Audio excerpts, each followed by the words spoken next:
Tout ce qu'on nous dit, alors que nous savons maintenant qu'il y a beaucoup de mensonges qu'on nous a inculqués.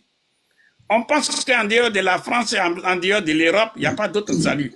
Tout ça, c'est faux. C'est pourquoi l'AES est l'avenir même de l'Afrique. Parce que j'insiste, quand on dit la souveraineté, souvent les gens parlent de souveraineté, mais ils ne savent pas ce que ça veut dire. Quand on dit on est souverain, ça veut dire au-dessus de vous, il n'y a plus personne. Sauf Dieu. C'est pourquoi nous qui avons souffert de l'esclavage, de la colonisation et maintenant de la néocolonisation, nous voulons respirer un air nouveau. Et quiconque qui nous donne cette occasion, eh bien qu'on ne peut aller dans son sens. C'est le cas de l'AES. Et enfin, pour terminer avec les décisions politiques, il y a le franc CFA. Le franc CFA, c'est-à-dire le franc des colonies françaises d'Afrique, a été inventé par le général de Gaulle en harmonie avec son ministre de l'économie, René Pleven, et le ministre des colonies, Jacques Soustelle. Eh bien, le général de Gaulle, à peine sorti, libéré du nazisme monétaire, a demandé à ces deux personnes-là de lui faire un projet de loi de création du franc des colonies françaises d'Afrique, en abrégé franc CFA. Quand ce décret a été prêt, eh bien, notez-le, conformément à l'article 1, et non pas l'article 3, je rectifie, c'est conformément à l'article 1 du décret 45-01-36, eh bien, le franc CFA a été créé par un simple décret. Et ce décret n'est même pas passé par l'Assemblée nationale. Parce que j'insiste, la monnaie dans tous les pays du monde appartient toujours au peuple. Donc, c'est le peuple qui doit approuver. Ici, le général de Gaulle était dans une situation d'urgence parce qu'il était le président du gouvernement provisoire. Donc, il a créé ça en urgence. Et sans passer par l'Assemblée nationale, le franc CFA a été créé. Et c'est comme ça. Quand on est politique, quand on est souverain, on prend des décisions politiques dans l'intérêt supérieur du peuple. Et on ne prend pas de décisions pour aller assujettir le peuple. On ne trouve pas... Bon, bref. Ensuite, donc là, je viens d'égrener quelques exemples pour dire tous ceux qui veulent copier de façon servile le cas de l'Europe avec l'euro. Je voudrais leur dire simplement ici et maintenant, que ce soit la Grèce et même la France, tout ça, ils ne respectent même pas les critères de convergence qui se sont donnés. Mais ça, c'est un autre problème, on ne va pas rentrer dedans. Maintenant, ce que je voudrais dire, le contre-exemple, notez-le, depuis 1983, il y a la CEDEAO, des 15 pays dont le Nigeria, ils ont voulu créer la monnaie de la CEDEAO, qu'on appelle l'ECO, le diminutif de ECOWAS. Qu'est-ce qui s'est passé? C'est que depuis 1983 jusqu'à la seconde où je vous parle, donc dans la 42e année, on n'a jamais vu la monnaie de la CEDEAO. Pourquoi? Parce qu'il parle des critères de convergence. Il faut que certains critères socio-économiques soient remplis. Mais nous disons, sans nous tromper, que c'est une technique mise au pas pour que justement la monnaie unique africaine ne voit pas le jour. Et pour que les uns et les autres puissent comprendre, vous prenez les 50 États unis d'Amérique. Il y a un petit pays, qu'on appelle Rhode Island, peuplé de 1 200 000 personnes, d'une superficie de 3000 km². Ce petit pays-là fait partie des États-Unis d'Amérique. Ce sont des décisions politiques, ça n'a absolument rien à voir avec les critères de convergence socio-économique. Demain, un pays pauvre comme Salvador, qui est sur le continent américain, décide politiquement pour dire nous voulons rentrer dans les États-Unis d'Amérique. Eh bien, on examine son dossier et puis tout de suite, ils vont rentrer dans les États-Unis d'Amérique. Ensuite, je donne un autre exemple, même si ça peut choquer. Un pays comme le Cameroun, qui est sur le continent africain, Oui. décide politiquement pour dire que nous voulons être membres des États-Unis d'Amérique. Je dis bien membres des États-Unis d'Amérique. Eh bien, les gens vont examiner, ils vont voir leurs intérêts, ils vont faire rentrer le Cameroun dans les États-Unis d'Amérique. Je dis bien d'Amérique. D'Amérique. Oui. Pourquoi? Vous allez dire, mais est-ce que le professeur même, il n'exagère pas? Eh bien, pour dire que je n'exagère pas, ouvrez les yeux. Puisqu'il y en a qui ont les yeux et ils ne voient rien. Quand vous quittez Paris, vous allez en Martinique, ou bien en Guadeloupe. Prenons le cas de la Guadeloupe, pour avoir été là-bas plusieurs fois. Si le vol n'a pas trop duré, c'est au minimum 8 heures de vol. 8 heures de temps. 8 heures. Alors que quitter Paris, aller par exemple en Côte d'Ivoire, c'est 6 heures en vol direct. Eh bien, la Martinique, la Guadeloupe, tout comme la Guyane, qui sont sur le continent américain, ils font partie de la France. Tout près de nous ici, à Mayotte, Mayotte fait partie de la France. Donc, ce n'est pas forcément un critère géographique. J'insiste, ce sont des décisions politiques. Surtout, vous les jeunes là, vous les jeunes, parce qu'on vous ment. Voilà des cas. Vous quittez ici, vous allez à Nouméa, c'est-à-dire en Nouvelle-Calédonie. 23 heures, sinon 24 heures de vol. Vous arrivez là-bas, vous êtes en France. Ce sont des décisions politiques. J'insiste sur le mot politique, parce qu'ils ont pris l'indépendance politique, mais ils ne savent pas utiliser la souveraineté politique. Donc, on va avancer. Bien. Maintenant, une des questions majeures que les uns et les autres posent, c'est de dire, bon, prof, on a compris.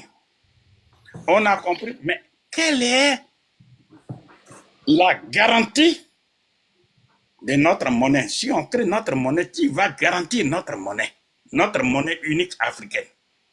Voilà des questions qu'on pose. Alors, je reprends pour que les uns et les autres puissent comprendre. Qu'est-ce que c'est garantir d'abord? Que ce soit vous, que ce soit moi ou que ce soit... Je vais, par exemple, aller... Supposons que quelqu'un vient vous emprunter, et je dis n'importe quoi, 20 000. Ou bien, on va dire 100 000. Il dit, bon, prête-moi 100 000 et à la fin du mois, je te rembourse. Tu dis, ben, c'est bien, hein? Mais si tu ne rembourses pas, moi, je fais comment? Quelle est la garantie que j'ai que tu peux me rembourser? Il dit, bon, voilà, c'est simple. Voilà ma montre. Voilà le prix d'achat.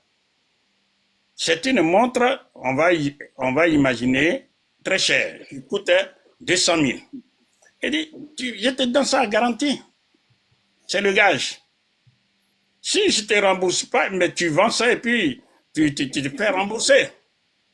On est d'accord? Oui. Oui. Voilà. Ça, c'est pour expliquer le mot garantie. Donc ici, les États-Unis d'Amérique ont une monnaie qu'on appelle le dollar. Le dollar est garanti par 8200 tonnes d'or, en arrondissant. Bien. Maintenant, nous disons, nous les Africains, si vraiment nous voulons sortir de l'ornière socio-économique, nous voulons vraiment vivre, nous disons, nous battons notre monnaie. Et notre monnaie sera garantie par nous-mêmes, nous les Africains. Avec quoi? Avec la valeur synthétique des matières premières stratégiques que nous détenons, que ce soit l'or, le diamant, le coltan, etc. Mais on va dire simplement l'or et le diamant. Si nous décidons de garantir notre monnaie par l'or et le diamant, on dit à chaque pays d'apporter, par exemple, 5 000 tonnes d'or par an, 10 000 tonnes d'or par an, et ainsi de suite. Bien. Et comme nous construisons un pays, non, un continent. Nous passons à plus loin. Donc nous disons, nous allons garantir notre monnaie. Écoutez-moi très bien, même si ça peut encore choquer certains esprits, par 130 000 tonnes d'or. Ça, on dépose ça dans notre banque centrale. Et à partir de là, eh bien, notre monnaie étant puissamment garantie, nous allons travailler avec. La question centrale, c'est de dire, mais au bout de combien de temps on va réunir ces 130 000 tonnes d'or? On peut le faire en 70 ans, en 100 ans, 200 ans, etc. Mais ici et maintenant, et les uns et les autres peuvent prendre leur portable pour vérifier tout de suite, nous demandons simplement à un pays africain avec lequel nous sommes unis, qu'on appelle l'Ouganda.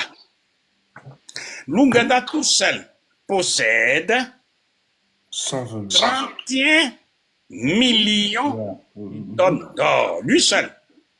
Et, 120. pardon? Combien de millions? 120? Non, 31 millions. Millions, ok. 31 millions de tonnes d'or Non. au minimum. Je demande à ceux qui nous écoutent de prendre tout simplement leur portable et ils mettent sur Google. Ils vont voir tout de suite que, ouais, le prof ne nous dit pas de bêtises, mais ce sont des réalités.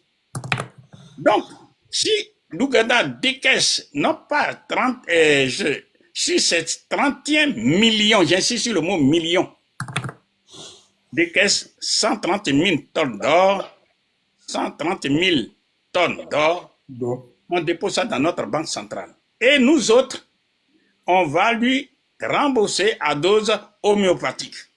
Tout doucement. Bien. Et celui qui vient, par exemple, avec 5 000 tonnes d'or, ou bien 10 000 tonnes d'or, dépose à la Banque centrale africaine, la Banque centrale, en lieu et place, émet des billets et lui donne. Je reprends, même si ça peut encore déranger des esprits. C'est-à-dire, vous, Cameroun, vous dites, bon, notre monnaie unique existe. Bon, je donne ma contribution de 10 000 tonnes d'or. Au vu et au su de ça, la Banque centrale, puisqu'elle est souveraine, c'est-à-dire au-dessus d'elle, il n'y a plus personne, elle fabrique les billets de banque, elle vous donne. Ce n'est pas de la planche à billets, ça correspond à la quantité d'or que vous avez déposé là-bas. Une autre, c'est une façon de rembourser le l'Ouganda. Mais suivez bien mon regard. Si l'Ouganda dépose les 130 000 tonnes d'or, eh bien,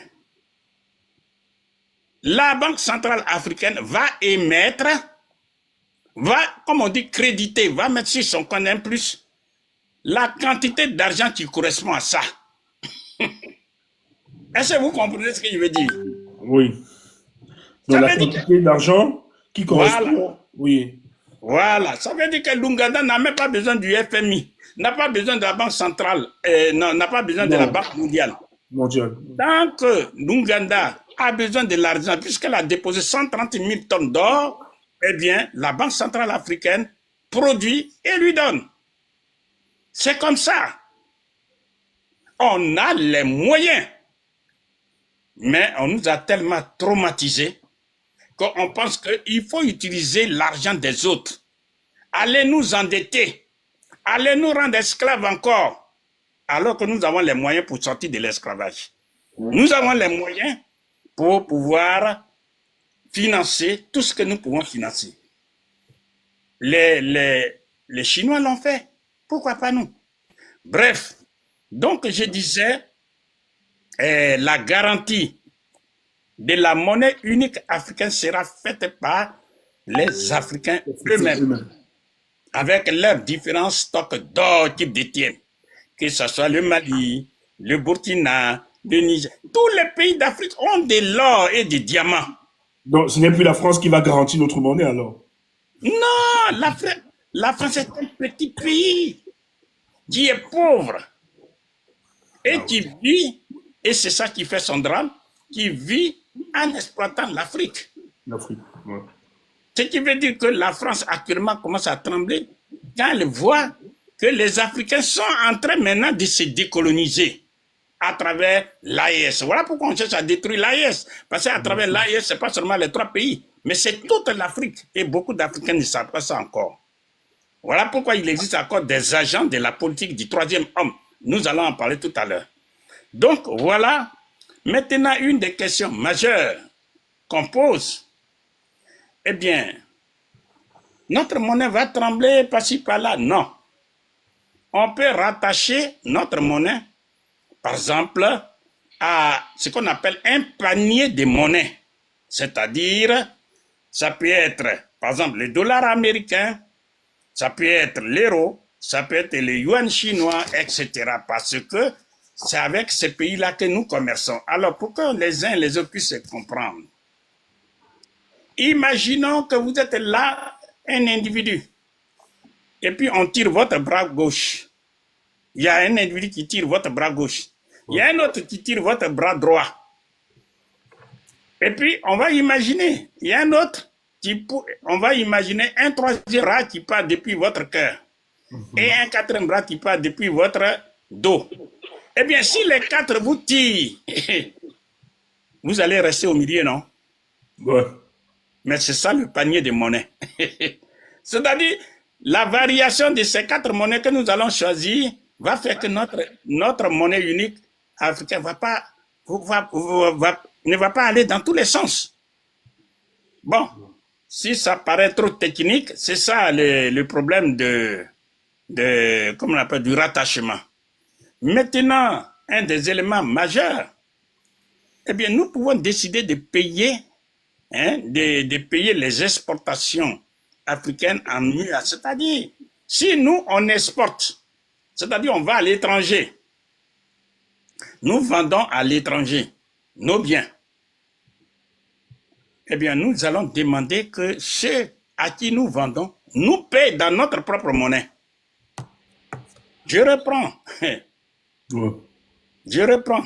Nous vendons, par exemple, du café, cacao, le coltan, etc.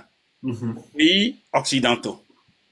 On dit, d'accord, ne nous payez ni en or, non, ni en dollars, ni en euros, mais payez-nous dans notre propre monnaie. Vous allez dire, mais comment c'est possible? Je vais donner un exemple pour que les uns et les autres puissent comprendre. Quand les Occidentaux ont décidé de s'attaquer à l'économie de la Russie pour faire tomber la Russie, eh bien, les décisions ont été prises en Occident. Vladimir Poutine et ses conseillers ont décidé, dit, bon, c'est bien. Bon, le rouble, c'est-à-dire la monnaie de la Russie, a commencé à trembler et à perdre même 30% de sa valeur. Oui. Donc, les Russes ont dit, désormais, puisque vous importez notre gaz, il ne faut plus nous payer en euros, il ne faut plus nous payer en dollars, mais payez-nous dans notre propre monnaie. Ah, ils étaient vraiment agacés. Ils sont obligés, sur le marché des monnaies, à aller chercher partout les roubles. Or, quand la demande d'un bien est supérieure à sa quand la demande d'un bien est supérieure à son offre, son prix augmente. C'est ainsi qu'en moins d'une semaine, le rouble s'est envolé, a dépassé même les 30% qu'il avait perdu. Donc nous là, nous qui avons été victimes de l'esclavage, de la maltraitance, si vraiment nous voulons être souverains, on dit bon, vous commercez avec nous, on est d'accord. Mais notre monnaie là, c'est ce que vous allez prendre pour nous payer. Du coup, ils vont demander la monnaie unique africaine, que j'appelle la MUA. La demande sera forte, plus forte que l'offre. Et le prix va augmenter. Voilà. Je demande aux jeunes d'écouter ça. Parce que ceux qui sont d'un certain âge, qui ont été traumatisés par la France et tous les autres, ils vont dire, bon, nous on est tranquille, hein, on ne veut pas se mettre dans ce combat. Ensuite, quel est le régime d'échange? Est-ce que ça sera un régime d'échange fixe ou bien un régime d'échange variable? Comme la dernière fois, je vous avais expliqué pour voilà. Eh bien, tout naturellement, ça sera un régime d'échange variable. Pourquoi? Parce que c'est la loi de l'offre et de la demande. Et puis, le prix qu'on appelle le coût se dégage tout naturellement. On n'a pas besoin de gaspiller des devises pour racheter notre mur. Et le régime d'échange variable, eh bien, des pays, je donnerai quelques exemples. On donne le won sud-coréen. Le won, oui. Le won sud-coréen, je ne sais pas, pour 1 euro, on donne combien aujourd'hui? C'est 1 million 500. Non. Ah oui, c'est ça. 1 euro, oui. Aujourd'hui, là. Le 25, le 31 Non, janvier. c'est 1000. Il faut dire 1000, pas 1 million. Ah ouais, pardon.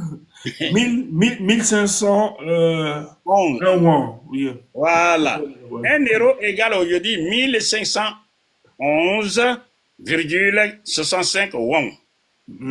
Ensuite, pour le dong vietnamien.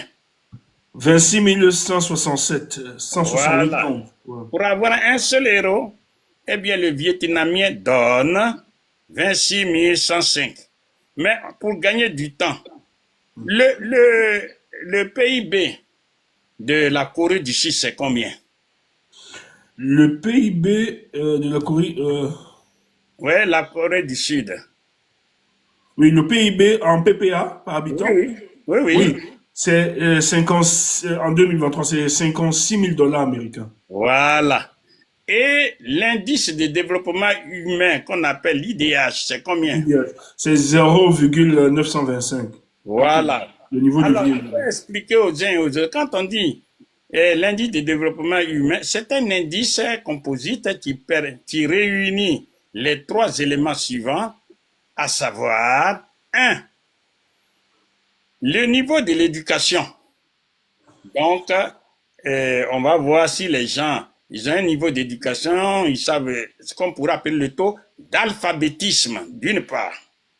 Deuxièmement, ce qu'on pourrait appeler l'espérance de vie.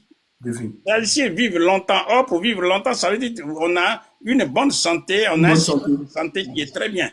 Et enfin, le niveau, ce qu'on appelle le PIB, c'est-à-dire le niveau de vie.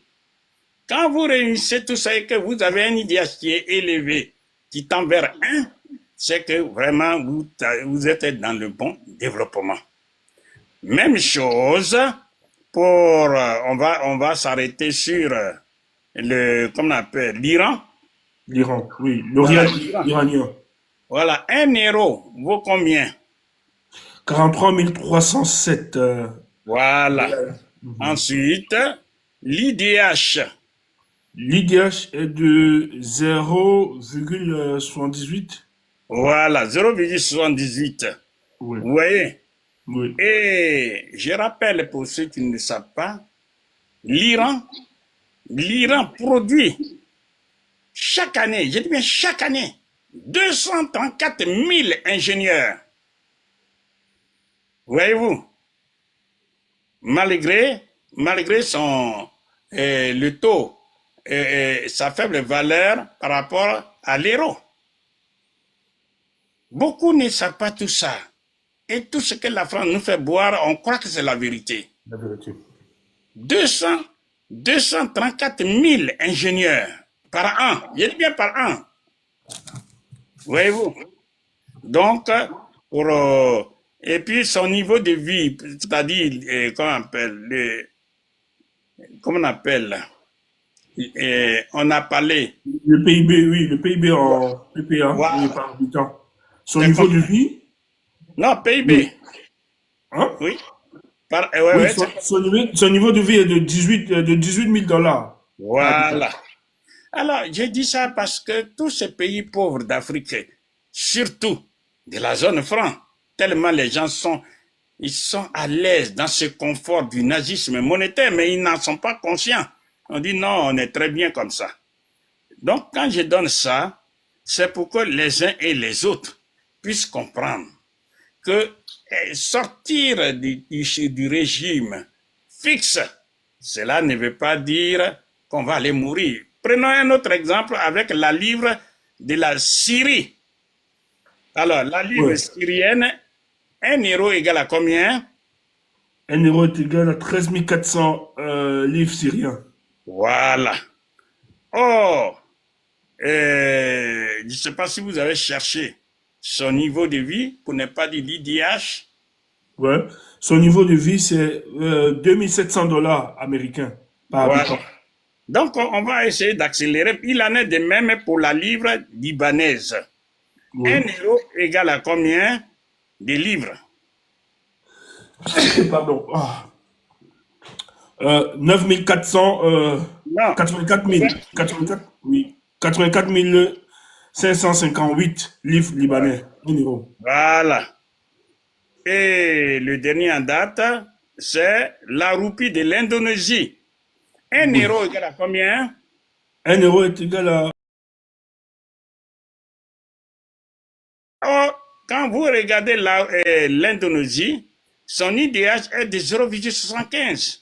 Ouais, 73, oui. Comment on appelle, le PIB par habitant est de 15 416 et ainsi de suite.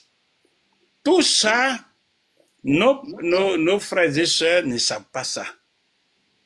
Et on nous a enfermés dans une prison et on ne voit pas ce qui est à l'extérieur. Et c'est très grave. Vous comprenez? Oui. Bien.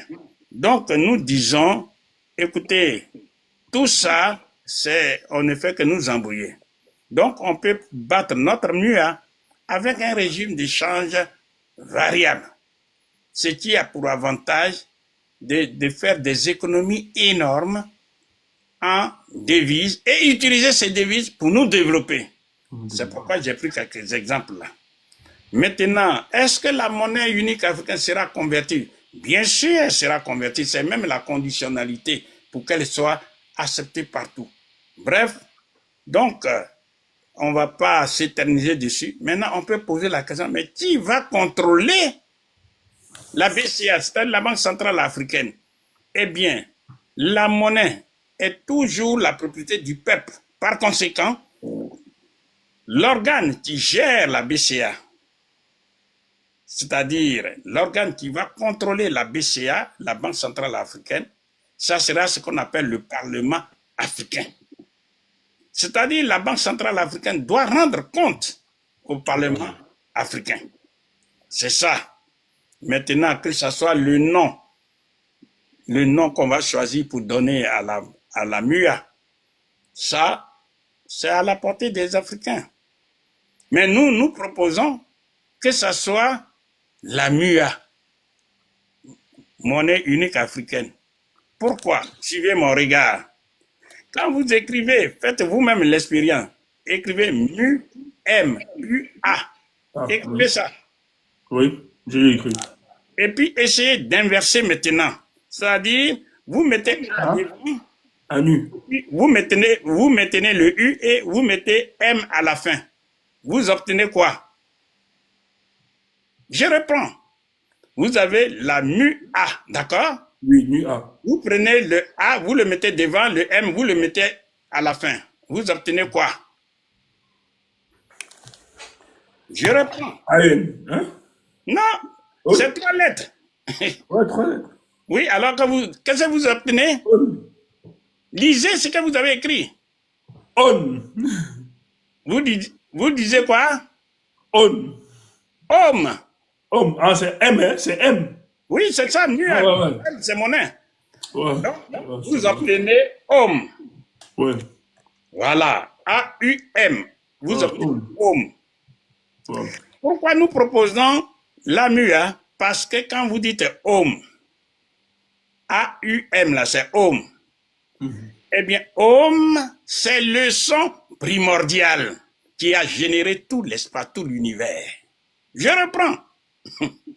Homme, c'est le son primordial qui génère tout l'espace, tout l'univers. Or, la vie a commencé où sur la Terre? Allez-y. En Afrique. En Afrique. Donc, c'est avec la puissance du Verbe que Dieu a créé le monde visible et invisible. Donc, si nous prenons homme, c'est-à-dire nous avons la Mua, mais son nom mystique, son nom spirituel, caché, c'est homme. Donc, au fur et à mesure que nous, c'est comme vous avez donnez-moi un héros, donnez-moi un français, au fur et à mesure que nous prononçons la Mua, c'est le son primordial homme que nous allons prononcer. Et par voie de conséquence, nous allons redominer le monde. Vous n'avez pas compris? Non, on a compris, prof. Donc, en fait, l'appelant UA, son nom métaphysique derrière, c'est Homme, qui, Voilà. voilà, nous rappelle la création de la vie qui était en Afrique. Donc, lorsqu'on produit dans le verbe, il y a une force mystique derrière qui contrôle, qui dégage notre économie. Voilà. Super. Magnifique, prof. Voilà. Magnifique. Ils n'ont qu'à donner tous les noms qu'ils veulent, mais nous sommes là dans la proposition. Maintenant que nous avons fini de dire ce que nous voulons dire sur la première solution, c'est-à-dire la monnaie unique africaine, j'aimerais que les Africains comprennent que vous ne pouvez rien faire aujourd'hui sans argent. Voilà pourquoi nous sommes faibles. Vous remarquez tous ceux qui sont opposants, je dis bien opposants, dans chaque pays, ils vont faire leur programme, leur proposition, tout ça, mais ils vont oublier le nom de la monnaie. Pourquoi? Surtout ceux qui sont en Afrique francophone. Ils savent que si vous allez contre le franc CFA, qui va vous donner le franc CFA? C'est la France. Donc si vous dites que je vais aller contre le franc CFA, vous ne serez jamais. Ouais. Donc les jeunes qui veulent sérieusement reprendre leur destin en main, il faut lutter pour avoir la monnaie unique africaine. Voilà. Et à partir de là, ça c'est le premier moyen. Question fondamentale, mais qu'est-ce que nous allons faire avec notre MUA? C'est ça qui nous amène à la deuxième solution.